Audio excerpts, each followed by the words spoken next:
Hello বন্ধুরা, তোমরা সবাই কেমন আছো? আশা করি সবাই ভালো আছো। তো আমার ছোট্ট মিনি ব্লগে তোমাদের সবাইকে জানাই ওয়েলকাম। তো দেখো ফাইনালি দীঘা পৌঁছে গেছি, আর এখানে এসে বেরিয়ে পড়েছি ঘুরতে। তো যাচ্ছি মোহনা। তো চলো তোমাদেরকে ভিডিওটা একটু ভাবলাম শেয়ার করি।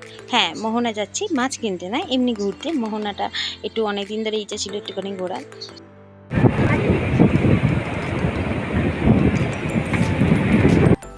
এতবার থেকে এসেছি, মোহনা কোনোদিন আসেনি, তো এই ফার্স্ট টাইম এলাম। সত্যি খুবই একটা অপূর্ব সুন্দর জায়গা। তো তোমরা যদি কখনো দীঘা হয়েছে গিয়ে থাকো, অবশ্যই মোহনা যেও, অবশ্যই। কারণ খুবই সুন্দর জায়গা, তোমাদের খুব ভালো লাগে। তো আমার তো খুবই ভালো লেগেছে, আমি পুরো মুগ্ধ হয়ে গেছি। মানে জীবনের সব থেকে মনে হয় সেরা জায়গা হচ্ছে এটা। তো হ্যাঁ, হয়তো একটুখানি গন্ধ আছে, কারণ এখানে অনেক পরিমাণে মাছ বিক্রি হয়, তো মাছের একটা গন্ধ থাকে, তোমরা সবাই জানো। কিন্তু খুবই সুন্দর জায়গা, বিশ্বাস করো, ফটো তোলার জন্য, ভিডিও করার জন্য, এমনকি ঘোরার জন্য শুধু খুবই সুন্দর ভালো জায়গা। তো দেখো আমি এখানে একটুখানি রিলস করে নিচ্ছিলাম, তো একটু ফটোশ্যুট করে নিয়েছিলাম। তো আমার মিনি ব্লগটা যদি তোমাদের ভালো লেগে থাকে, অবশ্যই আমার চ্যানেলটিকে সাবস্ক্রাইব করে নিয়ে এরকম ছোটো ছোটো মিনি ব্লগ আরও তোমরা দেখতে পাবে। তো আজকের মতো এখানে টাটা, বাই বাই, সবাই ভালো থেকো।